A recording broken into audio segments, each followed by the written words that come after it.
இயேசுவின் அன்பு இதயங்களுக்கு காலை வணக்கம். இந்த நாள் உங்களுக்கு ஆசீர்வாதமாக அமைய வாழ்த்துக்கள்.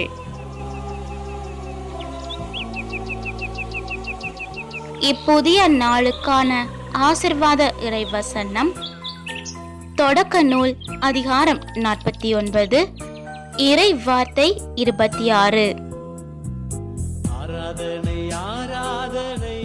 தந்தையின் ஆசிகள் பழம்பெரும் மலைகளின் ஆசியிலும் என்றும் உள்ள குன்றுகளின் வல்லன்மையிலும் வலியவை.